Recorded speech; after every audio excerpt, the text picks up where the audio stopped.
The famous British philosopher Bertrand Russell was asked if he was before God on the day of judgment, and God asked him, "Why did you not believe in me?" He replied that not enough evidence, not enough evidence. And in a way, this response is kind of curious to the theist, who is put in a position as to say, why would God create a world in which his existence is uncertain to certain people?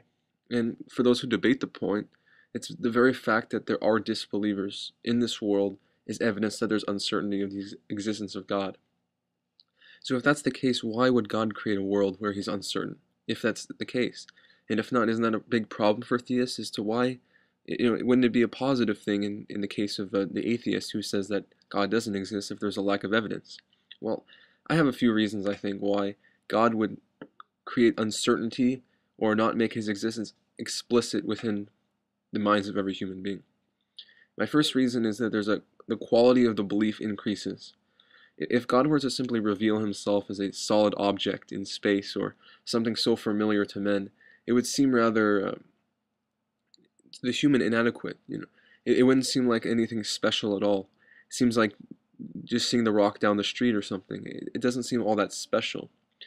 And the quality of belief increases in more than just that way. It shows that a scientific belief in just an existence of an object is so dry. But if existence is uncertain, it creates quite a journey for the person to figure out if this thing is true or not. And rather than just simply the rock existing and the person finding it out, within 5 seconds of looking at it, it kind of creates a life-changing experience by which the person can struggle, weigh the arguments himself, and discover whether he believes God exists or not and what it means for him. Second is the issue of free will. Um, Entailed within the discussion of free will is the idea that if you have a being who has free will, there has to be a little bit of wiggle room given to the human being to make decisions. And if you were to simply foist upon any idea upon him, then it would negate that idea of free will for that particular aspect. Now there are instincts and other things that obviously God has not given us did not give us the total free will of choosing.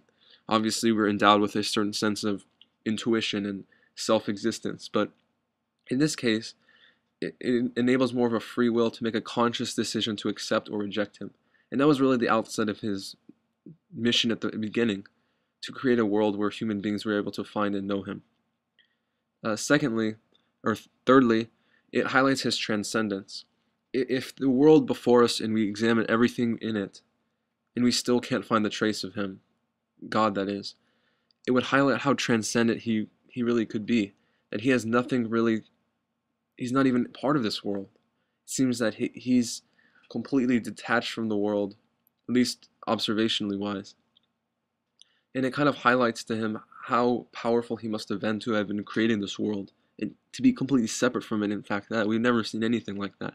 Everything that we see in this world is connected, but this, it seems almost disjointed. It seems like he's so much better than even the greatest sceneries we've seen, the sunsets or whatever.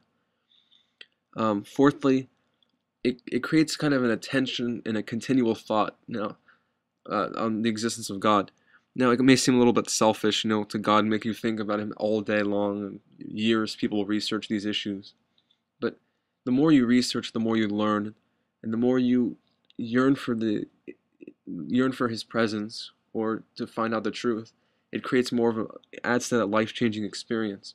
And it's created so much scholarship, so much attention, such a big deal for human beings that it may have been perhaps what he wanted all along, for us to get to know him better. Fifthly, it highlights the importance of man's helplessness, and they seek guidance from God or his messengers. Now, it seems like it will logically follow that if God were to create a world to have human beings know him, and if his presence was not discernible immediately, then he would have to send prophets or messengers to assist in knowing him. So it highlights that we should turn to these people for guidance and to turn for them when we don't know something or when we're questioning. Now, there are a few objections to the belief, or two objections to these principles that I've deduced, at least, that some people would say if there's uncertainty in the world, wouldn't that create a universe where more people would be going to hell or not believe in God because of that uncertainty? Well, I think that when God created the world, he was focused more on quality over quantity. His goal initially was never to create a world where necessarily every single person were to find his presence and salvation through him. It seems that his goal was to produce a quality relationship with each human being. Now, whether each human being wanted to accept that or not is a separate idea. But the idea that this is the optimum situation by which God were to create the relationship that he wanted to have between man and God. And also, it highlights the idea that still the choice is theirs. Almost everyone in the world probably has an idea about the existence of God and whether they should believe in that or not. So the choice is still theirs. It doesn't negate that idea of choice. And the second objection that I've come up with is it would lead good people, good moral people, to disbelieve in God just because they didn't see the evidence. And in some ways, this is a more powerful argument. But at the same time, I don't feel that that's the entire issue. In fact, if God were to judge this person at the end times as to whether he didn't, say he didn't believe in him, but he didn't get the correct evidence, well, that's between him and God. And God himself would judge the evidence that he's been given. And if he was given insufficient presentation of the evidence, or he wasn't able to come up with the evidence properly, then that would be something that God may excuse him for. And I think that's a point that needs to be considered.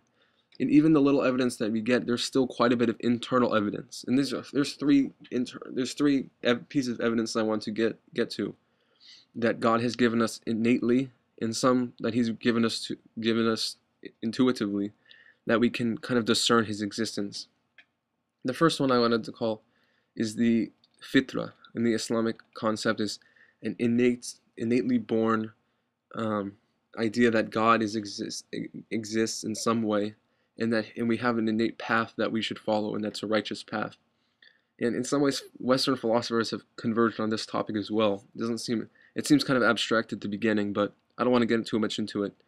But Alvin Plantinga, a famous philosopher in the United States, has come up with the idea that the idea of God is properly basic between all human beings who are born, and that it's innately within us that we have this kind of idea. And he's written many books about it, so it needs to be explained more, but you guys can read that kind of stuff if you're interested. But it's the idea that we're basically given an instinct or idea that God exists internally. The second piece of evidence would be the reality around us, the nature, the signs, the complexity of this world. It seems like an overwhelming proof for those who are want to see a creator. Many scientists have pointed this out. This is kind of Einstein's idea of God was, because of the great complexity in the universe, he was astonished by it. And thirdly, it would be the Quran and the guidance given by the prophets. This is another major point, that God felt that maybe this was important to reveal so that people could get extra confirmation of their their internal and external observations. And this kind of issue seems to me like similar to the problem of evil that is posed to theists who said, well, why is there evil in the world? Well, the simple reply would to be is that if there's a sufficient reason for God to have created the world in this state to produce an optimal outcome, then that is sufficient enough. And I think that's good enough to wrap up exactly what I was talking about. So I want to leave you with a few words of wisdom from the Holy Quran. وقال الذين لا يعلمون لولا يكلمنا الله أو تأتينا آية كذلك قال الذين من قبلهم مثل قولهم تشابهت قلوبهم قد بينا الآيات لقوم يوقنون.